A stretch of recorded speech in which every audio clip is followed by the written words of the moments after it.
કેમ છો? આજે આપણે ઊંધિયું બનાવવાના છીએ. જો એની બધી આ સામગ્રી છે. આ રીંગણ છે, રવૈયા, આ પાપડી દાણા છે, આ પાપડી છે, રતાળું છે, બટાકા છે, શક્કરિયા છે, લીલી કોથમીર અને લીલું લસણ, તુવરના દાણા, મસાલો અને બીજા બધો મસાલો તૈયાર છે.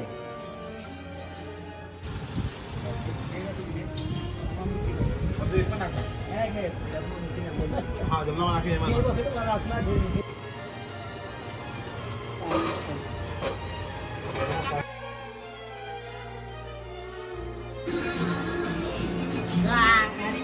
છોડતા છે મહેનત લાગે ભાઈ ઊંધિયું બનાવવામાં. આ ઊંધિયું બનાવવા મહેનત બહુ લાગે.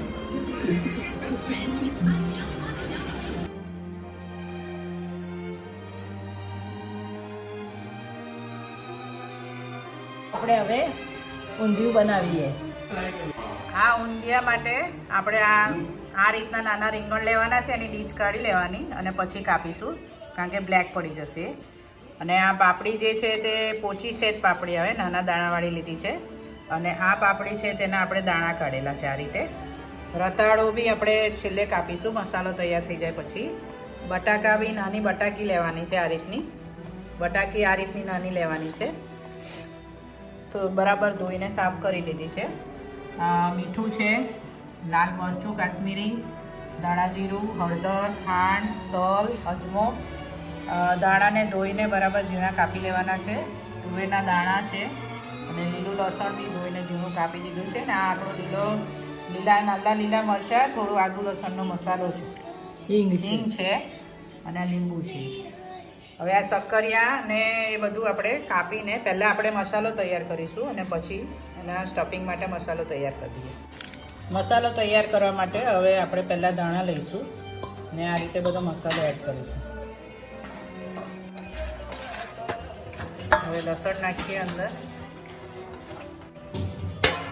ધાણા જીરું 4 થી 5 ચમચી જેટલું. તલ નાખેલા છે 4 થી 5 ચમચી જેટલા. બીજું સોલ્ટ ટુ ટેસ્ટ. લાલ મરચું છે. તમારે જો આપણે ગ્રીન મસાલો બી નાખીશું, એટલે આ કશ્મીરી લાલ મરચું લીધેલું છે. કશ્મીરી લાલ મરચું, હળદર,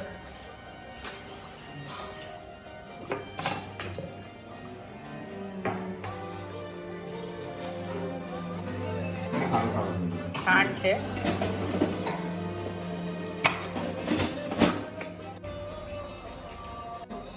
તેલ નાખીશું આપણે 6 1 ચમચી જેટલું. બધું આપણે બરાબર મિક્સ કરી દઈશું. અજમો આમાં નથી નાખ્યો, અજમો આપણે વઘારમાં થોડો નાખીશું. અજમો નહીં, હિંગ અને અજમો વઘારમાં નાખવામાં આવશે. જો આ 1 ચમચી, 2,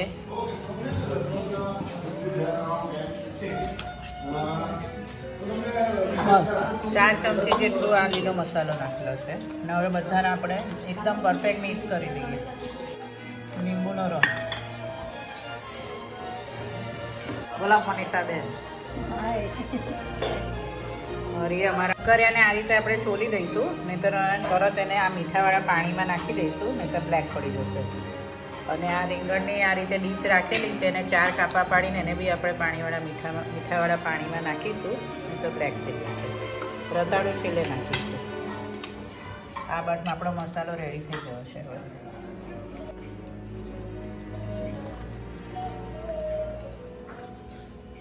બતાવીએ નથી. રીંગણમાં આ રીતે 4 કાપ પાડીશું, એને મીઠાવાળા પાણીમાં મૂકી દઈશું.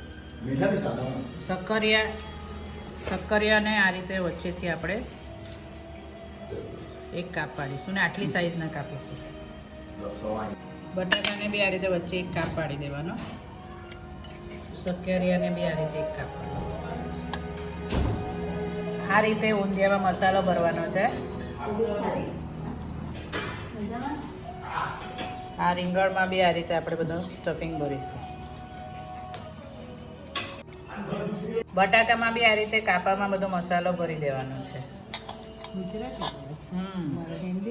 રીતે આ રીંગણ ભરવાના. આ માસી બી મદદ કરવા આવી ગયેલા છે.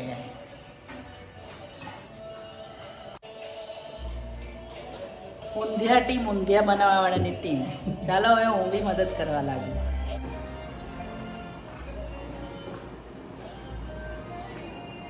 તપેલું આપણે જે લઈએ તે એકદમ જાડું તળિયાવાળું લેવું પડશે, જેથી આપણું ઊંધિયું બળી નહીં જાય. તમે જાડું તળિયાવાળું કુકર પણ લઈ શકો છો જો ઓછી ક્વોન્ટિટી હોય. તેલ નાખીએ અંદર. 300 ml જેટલું આપણે ઓઇલ લીધું છે. તેલ ગરમ થાય એટલે એમાં અજમો નાખવાનો છે. આ રીતે મસળીને અજમો નાખજો. હિંગ નાખવાની છે. પાપડી, ધોયેલી પાપડી નાખી દો. બરાબર. આમ મસાલામાં પરીતીની બી નખાય, પણ અમે લોકો એમ જ પહેલાં નાખીએ છીએ, નહીં તો મસાલો નીચે ચીપકી જાય. એટલે જો તમને હા કોઈ વાર પાપડી જો વહેલી ચડાવીએ તો થોડો તમે ઈનો બી ચપટી નાખી શકો છો. આપણે આ દાણાવાળી પાપડી, ઓછી પાપડી બધું જ નાખી દીધું છે અંદર. ને તુવેરના દાણા બી થોડાક નાખીશું અંદર. તુવેરના દાણા નાખેલા છે. હવે થોડીક હળદર નાખીશું. થોડીક હળદર નાખીશું કલર માટે. એને હલાવીને આપણે ઢાંકીને થોડી વાર માટે 5-1 મિનિટ રહેવા દઈશું. ભરેલા રીંગણ, શક્કરિયા, બટાકા તૈયાર છે. રતાળું લાસ્ટમાં છોડવાનું, છેલ્લે ધોઈને એને પછી લૂછીને પૂરું કરીને પછી મસાલામાં. આ રીતે જો ભરીને નહીં નાખવું હોય તમારે તો પછી તમે કાપીને બી બધો મસાલો પરેટીને નાખી શકો છો. જો આ 5 મિનિટ થઈ ગયેલી છે. તમને લાગે છે કે થોડો ઈનો નાખવો પડશે, એટલે પહેલાં આ મસાલો બધો નાખી દઈએ.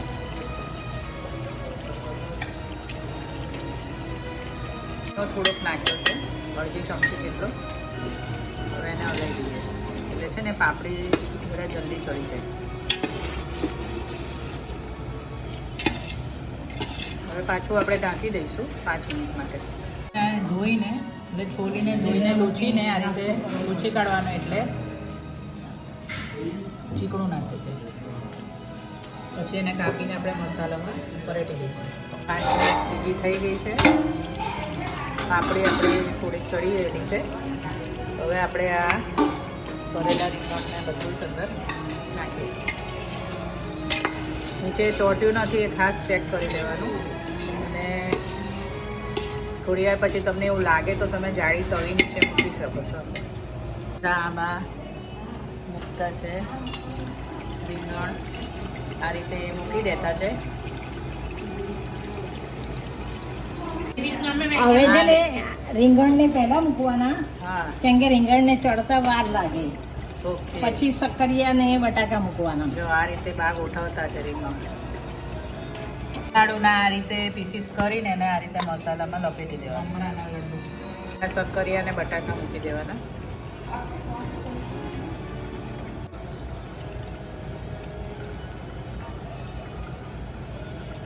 ઉપર મૂકવાના, એ વધારે ચડી જાય વહેલા. રતાળું છેલ્લે મૂકવાનું એવું કહેતા છે બા, કે ભાઈ છેલ્લે મૂકીશું કે જલ્દી ચડી જાય. તો છેલ્લે મૂકવાનું એટલે મોડેથી જલ્દી ચડી જાય. એટલે રીંગણ પહેલાં, પછી શક્કરિયા, બટાકા અને છેલ્લે રતાળું. ગોઠવાઈ ગયેલું છે. ખાલી ચમચો આ રીતે કરી દેવાનું. એને ઉપર આપણે પાણી મૂકી દેવાનું. 5 મિનિટ આપણે ખાસ ગેસ રાખીશું અને ઉપર આમાં પાણી નાખીશું. પછી ધીમો કરી દઈશું.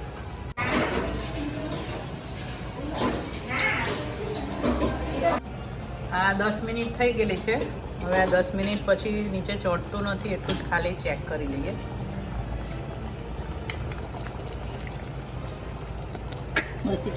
નહીં ચોંટે, ધીમો જ છે.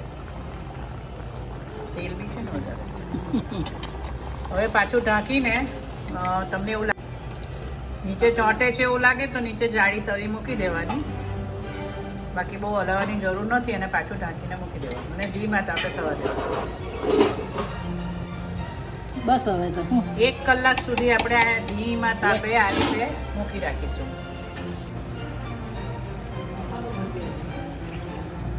મુઠિયા આપણે અડધો કલાક છેલ્લે થઈ જવા આવે ત્યારે 15-20 મિનિટ બાકી હોય ત્યારે મુઠિયા નાખીશું આપણે. આ રીતે થોડુંક આપણે ધીમે રીતે હલાવીને બધું તૂટી ના જાય રીતે જોઈ લેવાનું કે નીચે ચોટે છે કે નહીં. બસ આ રીતે ઢાંકીને પાછું મૂકી દઈશું.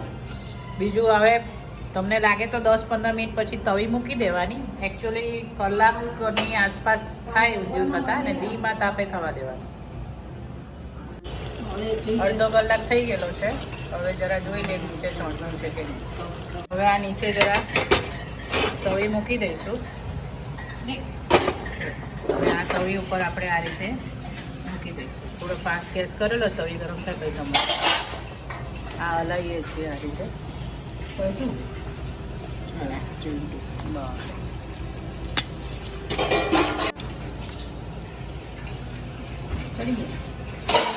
બાકી છે કાચા.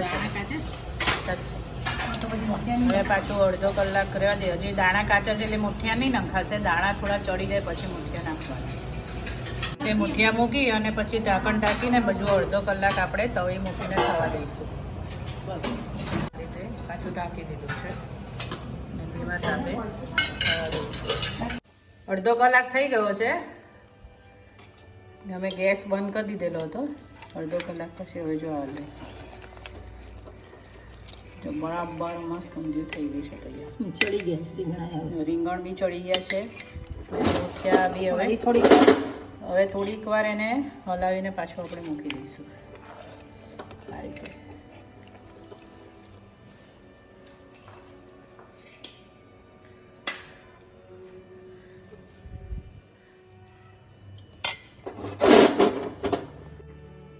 જો આ ચડી ગયું છે.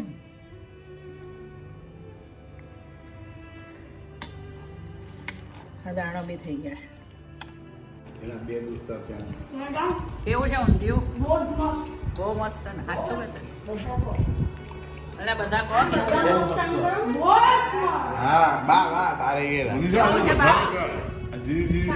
છે?